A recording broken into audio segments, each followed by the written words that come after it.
There's a question that quietly haunts almost everyone who has ever loved a narcissist, and it usually arrives in the middle of the night, long after the relationship has ended, long after the silence has settled in. The question is simple, but it carries the weight of everything you went through. Do they ever feel anything at all after hurting you? And the answer, the real answer, is far more disturbing and far more liberating than what most people are told. Because the truth is, narcissists do feel something after hurting you. They feel a great deal, in fact. But almost none of what they feel resembles what you have been hoping for. And once you understand the difference between what they actually experience and what you have been waiting for them to experience, something inside you finally begins to loosen. Something finally begins to heal.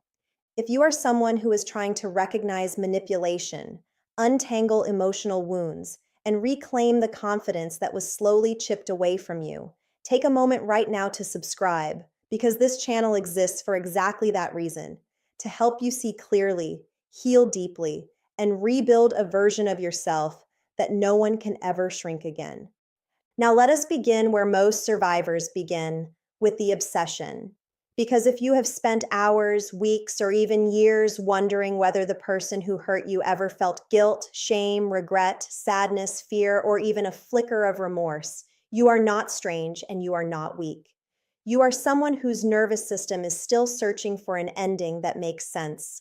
The human mind is wired to seek coherence. When someone hurts us deeply, especially someone we trusted, our brain naturally tries to make the story complete. We want to know that the pain meant something. We want to know that they understood what they did.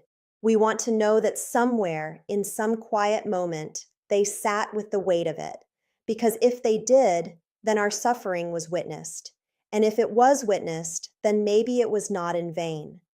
This is not weakness. This is the mind trying to repair a rupture that another person refused to repair with you. But here is the first uncomfortable truth that begins to set you free. The emotional experience of someone with strong narcissistic traits is not absent. It is simply organized differently. Where you feel guilt, they often feel exposure. Where you feel remorse, they often feel humiliation. Where you feel sadness over hurting someone, they often feel irritation that the situation is no longer under their control. This is not a moral judgment. This is a psychological pattern that has been observed for decades in clinical literature on narcissistic personality structures. Their inner world is not empty, it is defended. And the defenses are so thick, so automatic, so deeply rooted in early experiences of shame and inadequacy that genuine accountability rarely makes it past the gate. When you imagine them feeling regret, what you are picturing is your own emotional landscape projected onto theirs. You are imagining what you would feel if you had treated someone the way they treated you. And because you are an empathic person, what you would feel would be unbearable. You would not sleep. You would reach out. You would apologize. You would try to repair. You would carry the weight of it for years. And so you assume, naturally and humanly, that they must be carrying something similar. But they are not carrying your weight. They are carrying their own, and their weight is shaped by something entirely different. It is shaped by the need to protect a self-image that cannot tolerate being seen as flawed, cruel, or wrong. This is where the distinction between genuine remorse and narcissistic injury becomes essential.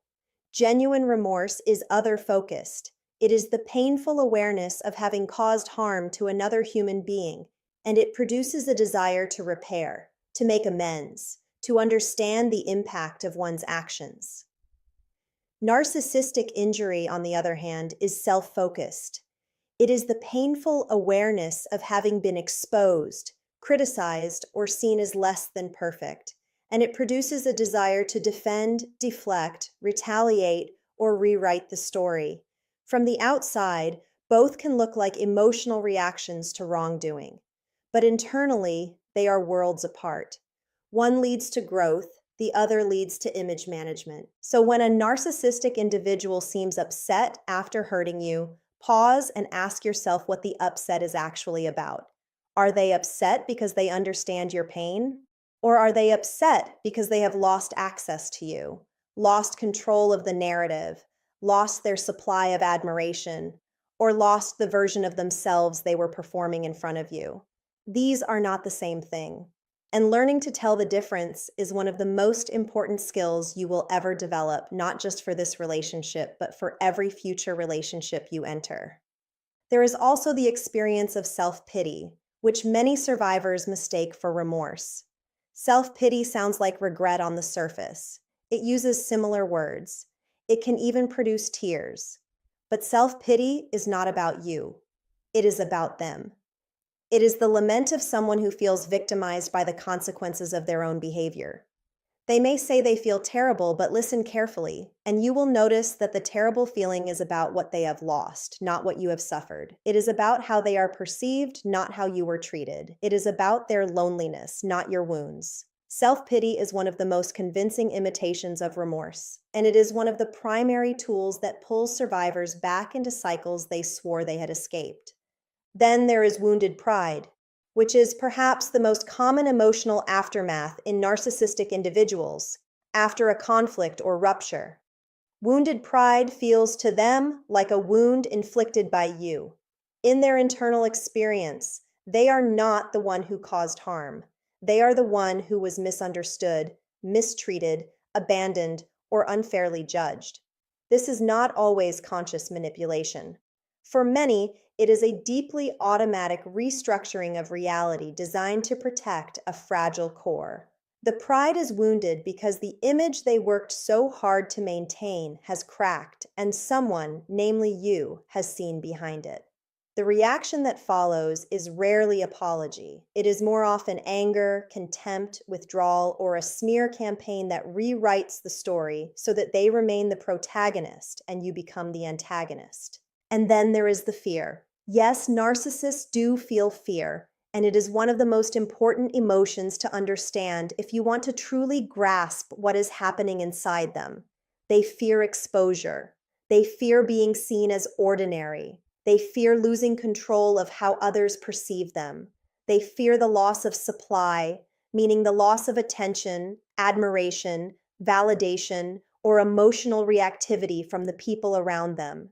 They fear, in some deep and rarely acknowledged place, that if the mask ever fully fell, there might be nothing underneath. This fear is not the same as caring about you, but it can look like caring, especially when it motivates them to return, to apologize in vague terms, to love bomb you, to promise change. What you are witnessing in those moments is often not the return of love. It is the return of fear.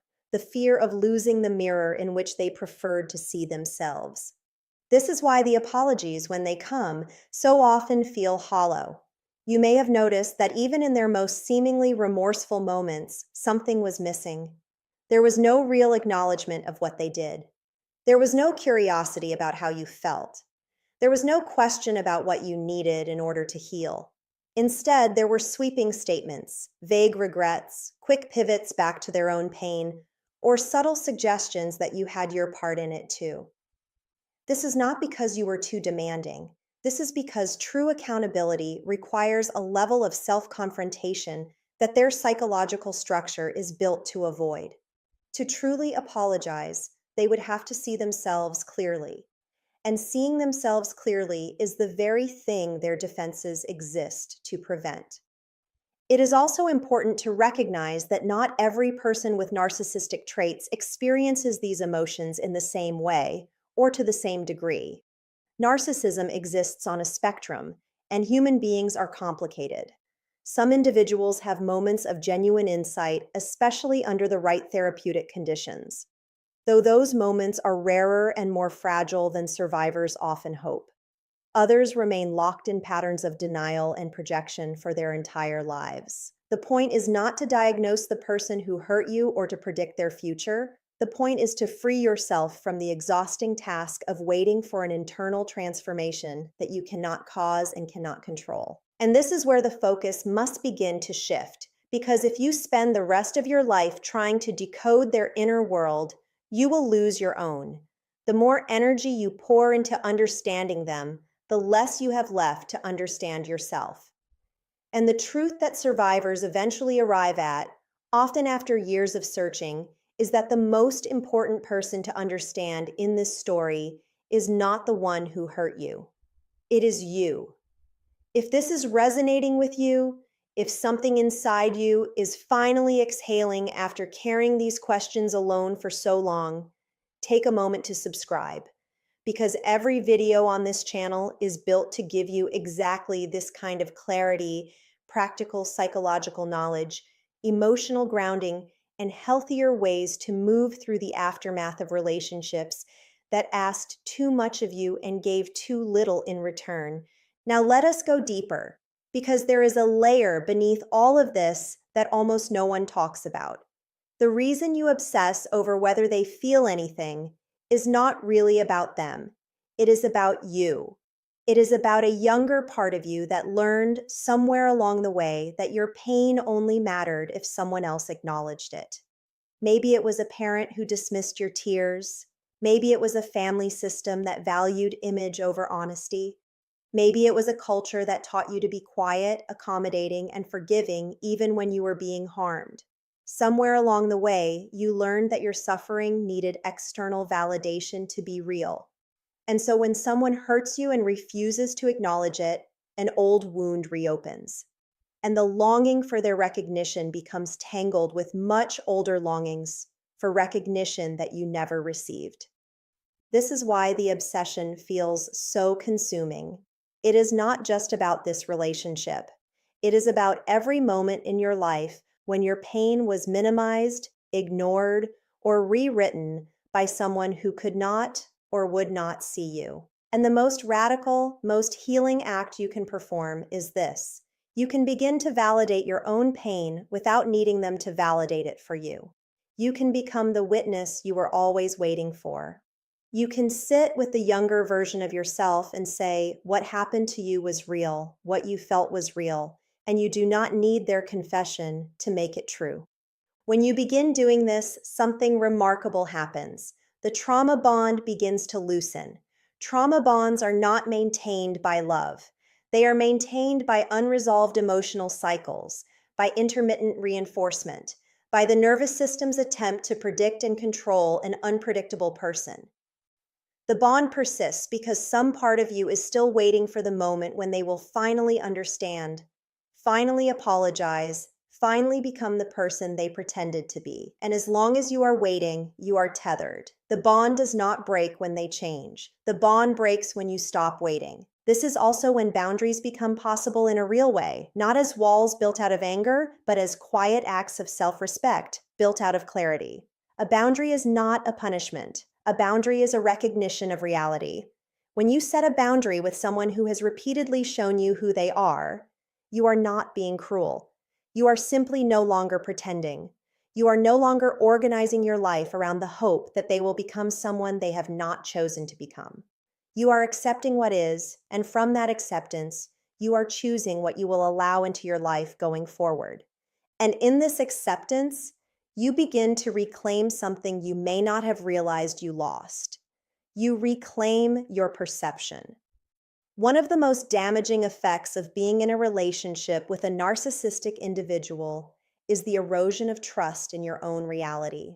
You are told you were too sensitive, too emotional, too much, too little, too suspicious, too forgetful. Over time, you began to question what you saw, what you felt, what you knew. Healing involves slowly, patiently rebuilding the bridge between you and your own perception. It involves trusting that what you felt was accurate. It involves believing yourself again. This is one of the quietest and most powerful aspects of recovery, and it cannot happen as long as you are still measuring your reality against theirs. You also begin to release the fantasy of closure. Closure, in the way most people imagine it, is a conversation in which the other person finally understands, finally apologizes, finally gives you the missing piece that allows you to move on. But closure of that kind almost never comes from someone with deeply entrenched narcissistic patterns. And the longer you wait for it, the longer you remain emotionally suspended in a relationship that has already ended. Real closure is not something they give to you. Real closure is something you build inside yourself, slowly, through understanding, through grief, through reclaiming your time and your attention and your energy. Real closure is the moment you realize you no longer need the conversation you once thought you could not live without. There will be moments, of course, when you slip backward. Moments when an old memory rises up and you find yourself wondering again whether they ever think about you, whether they ever feel any of what they put you through. These moments are not failures. They are simply the nervous system processing what happened in waves, the way the body processes any significant loss. Be gentle with yourself in these moments. Remind yourself that wondering is not the same as going back. Remind yourself that you can hold the question without letting it pull you into the orbit of someone who could not love you the way you deserve to be loved. And as the months pass, you will notice something subtle but profound. You will notice that you think about them less. You will notice that your sense of self begins to fill the space they used to occupy. You will notice that your laughter returns, that your interests return, that your sense of curiosity about your own life returns. You will notice that your nervous system begins to settle, that you are no longer scanning for danger in every conversation, that you are no longer bracing for the next emotional whiplash. This is what healing looks like, not a single dramatic moment, but a slow, steady return to yourself. If this message is reaching you at the right moment, please take a second to subscribe, to like this video, and to share it with someone who may be quietly carrying this same weight today, because the people who need this message often do not know how to ask for it. And your small act of sharing may be the first sign of clarity that finds its way into their lives. So here is what you can carry with you from this moment forward. The person who hurt you may feel many things, but most of what they feel will never be what you were waiting